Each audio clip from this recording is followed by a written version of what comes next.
आज हम बात करेंगे उन 5 चेक्स की जो कि आप ही के हाथों आज रद्दी की टोकरी में जाएंगे और आपकी ज़िंदगी भर की जमा पूंजी भी साथ लेकर जाएंगे। देखें, क्योंकि आज के केस में आप जज होंगे और मैं वकील होऊंगा और आप फैसला करेंगे कि इन चेक्स की बुनियाद पर एफआईआर होगी या नहीं होगी। अदालतों को, वकला को और जजेस को गालियां देना, बुरा भला कहना बहुत ईजी होता है कि उन्होंने इंसाफ नहीं दिया। लेकिन क्या आप इंसाफ के तकाजे पूरे करते हैं, इस बात का आपको आज अंदाज़ा होगा। ये छोटी छोटी चीज़ें हैं जिनका अगर आप ख्याल रखेंगे तो आप अपने पैसे भी आसानी से रिकवर कर लेंगे और आपको इंसाफ के हसूल में कोई दुश्वारी भी नहीं होगी। तो यूर ऑनर, केस के फैक्ट्स की तरफ जाने से पहले मैं आपको कानून की लैंग्वेज बता देता हूँ। इसके साथ डील करता है पाकिस्तान पिनल कोड का सेक्शन 489F। तो उसकी जब हम प्लेन रीडिंग करते हैं तो उसमें हमें 4 इंग्रेडिएंट्स मिलते हैं। नंबर 1, चेक इशू होना चाहिए। इशुएंस ऑफ चेक है, यानी वो चेक चोरी शुदा, गुमशुदा या कहीं से आपको मिला ना हो, वो प्रॉपरली इशू किया गया हो।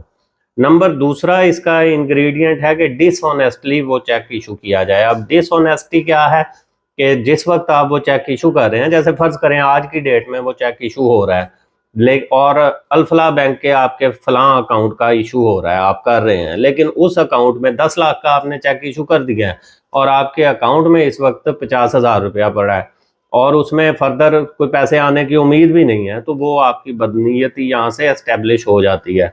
या आप चेक फोटोकॉपी की सूरत में दे देते हैं, उसके ऊपर साइन गलत कर देते हैं, कोई भी इस किस्म का। या आपका फोटो अकाउंट है, फोटो अकाउंट वो होता है कि जो अनपढ़ लोगों के लिए खोला जाता है, जो कि साइन नहीं कर सकते या जिनके साइन को वेरीफाई नहीं किया जा सकता, तो उनको चेक के ऊपर फिर उनका थंब इम्प्रेशन होता है और साथ उनका बैंक में जाना और उनका बकायदा पिक्चर आईडी लेना वहां पे जरूरी होता है चेक को किसी को भी कैश करवाने से। अब आपका फोटो अकाउंट है और आपने चेक लिख के साइन करके दे दिया है, तो यहाँ से भी आपकी बदनीयती एस्टेब्लिश हो जाएगी। अब इसमें तीसरा इंग्रेडिएंट ये है कि वो चेक आपने किसी फुलफिलमेंट ऑफ ऑब्लिगेशन में, किसी अपनी अदायगी के जुमरे में दिया हो, किसी लोन की रीपेमेंट में दिया हो।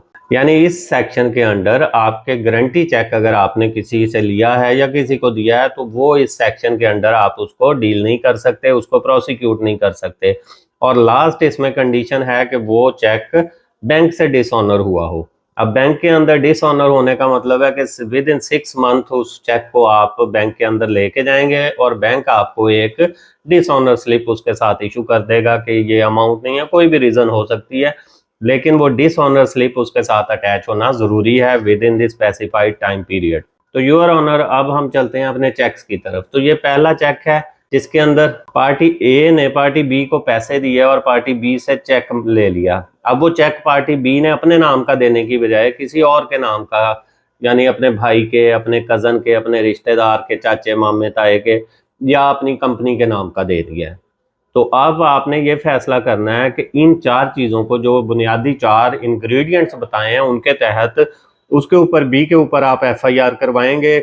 आपकी एफआईआर आपने करनी है या नहीं करनी, लेकिन फैसला आपने करना है। फर्दर कोई भी असिस्टेंस आपको चाहिए हो तो आप कमेंट में आके मुझसे क्यूरी आपकी कोई है तो वो भी पूछ सकते हैं और कमेंट में आप अपना फैसला भी बता सकते हैं। ये पहले चेक की बात है कि पहले चेक में पैसे, अब ऑब्लिगेशन किसके ऊपर है? पार्टी बी के ऊपर, लेकिन चेक उसने पार्टी बी ने किसका दिया है? पार्टी सी का। तो अब पार्टी ए के पास क्या ये ऑप्शन है, क्या वो बी के ऊपर उस चेक की मद में एफआईआर करवाएगा या सी के ऊपर करवाएगा? सी के ऊपर अगर करवाता है तो क्या वो चारों इंग्रेडिएंट्स पूरे होते हैं? क्या सी ने उसको चेक इशू किया है? क्या सी की उसमें कोई बदनीयती सी थी? या क्या सी ने कोई फुलफिलमेंट ऑफ ऑब्लिगेशन है, कोई उसका कर्जा अदा करना है ए पार्टी का? या फिर सी का चेक डिसऑनर, चलें डिसऑनर तो हो सकता है, लेकिन बाकी 3 कंडीशंस क्या पूरी होती हैं? ये आप देखें और कमेंट्स में अपना फैसला बताएं। तो योर ऑनर, दूसरा चेक है हमारे पास। अब वो चेक तो देखने में चेक है, लेकिन उसके ऊपर अब क्या है कि वो कलर फोटोकॉपी है। जो ज़्यादा फ्रॉडुलेंट लोग होते हैं, फ्रॉडी किस्म के, जिन्होंने बतौर पेशा फ्रॉड को इख्तियार किया हुआ है, तो उन्होंने अपने चेक्स की कॉपीज करवा के रखी होती हैं, कलर फोटो कॉपीज, अच्छी क्वालिटी के पेपर पे, जिसको आप इजीली पहचान नहीं सकते।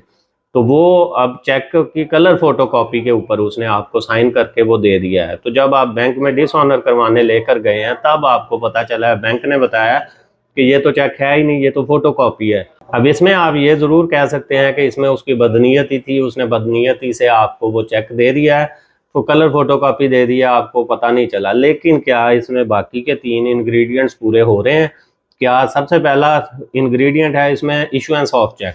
तो जब चेक ही नहीं है तो एफआईआर किस बात की होगी? तो ये आपने फैसला करना है, इस मामले में एफआईआर हो सकती है या नहीं हो सकती। अब तीसरे नंबर पर आ जाते हैं योर ऑनर। तीसरे चेक में अब मिसमैचिंग है हैंड राइटिंग की। जो उसमें अमाउंट्स लिखी हुई हैं वो डिफरेंट हैंड राइटिंग से हैं, और जो उसमें पर्टिकुलर्स लिखे हुए हैं वो डिफरेंट हैंड राइटिंग के हैं। यानी अमूमन होता है कि वक्ती तौर पर आप चेक के ऊपर अमाउंट लिखकर किसी को दे देते हैं या कोई वसूल कर लेता है। जब कल को आपने कार्रवाई करनी होती है तो बाकी चीजें आप उसके ऊपर अपनी हैंड राइटिंग में दर्ज कर लेते हैं। लेकिन उसमें क्या होता है कि जब आप कार्रवाई के लिए जाते हैं तो आपकी वो राइटिंग मैच नहीं करती, और दूसरा बंदा ये भी क्लेम ले सकता है कि उसने तो चेक आपको दिए ही नहीं, आपने चेक उसका चोरी कर लिया है या उससे गुम हो गया था। तो उस सूरत में अब आपने फैसला करना है कि अब इसमें चारों इंग्रेडिएंट्स पूरे हो रहे हैं, इशू हुआ है, बदनीयती है, बाकी चीज़ें बाकी जो मैंने आपको बताई हैं वो आप जाकर रिपीटेडली देख सकते हैं, समझ सकते हैं, और फिर आप अपना फैसला बता सकते हैं।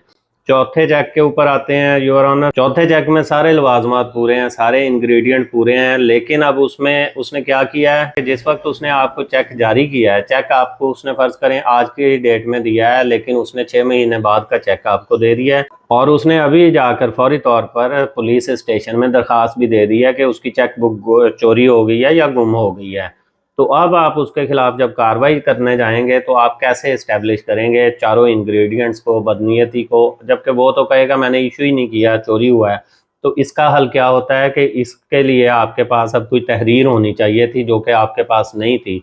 आपने उसके साथ कोई एग्रीमेंट नहीं किया हुआ था, कोई आपके पास इस चीज़ के विटनेस नहीं थे, और कोई रिटर्न एग्रीमेंट नहीं था। तो ये भी एक चीज़ ध्यान रखनी चाहिए कि जब भी किसी के साथ लेन देन का मामला करें थ्रू चेक, तो चेक के बैकग्राउंड पे आपके पास एक स्टैम्प पेपर के ऊपर एक तहरीर होनी चाहिए जिसमें ये सारे लवाजमात पूरे हों, आपने किस चीज़ की मद में चेक लिया है और किससे लिया है और किन गवाहान की मौजूदगी में लिया है, ये सारी चीज़ें उसके अंदर शामिल होनी चाहिए।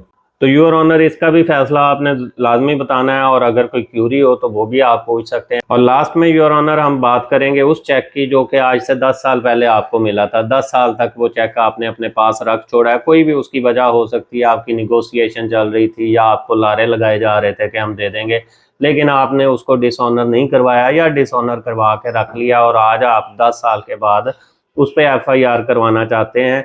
तो क्या उस सूरत में उसके ऊपर एफआईआर हो सकती है या नहीं हो सकती? सुप्रीम कोर्ट के इसके ऊपर बहुत क्लियर व्यू आ चुका है, अभी रिसेंटली आया है कि सुप्रीम कोर्ट के मुताबिक उसके ऊपर एफआईआर नहीं हो सकती, जो कि आउटडेटेड चेक होगा, जो कि पुराना चेक होगा। इस केस में भी जस्टिस ऑफ पीस ने तो ऑर्डर कर दिया था, लेकिन बाद में जब केस ऊपर तक गया है तो वहाँ से सुप्रीम कोर्ट ने उसको खारिज कर दिया है। तो ये सारे ग्राउंड्स थे आपके पास, ये सारे चेक हैं, इसके ऊपर आपने अब फैसला करना है।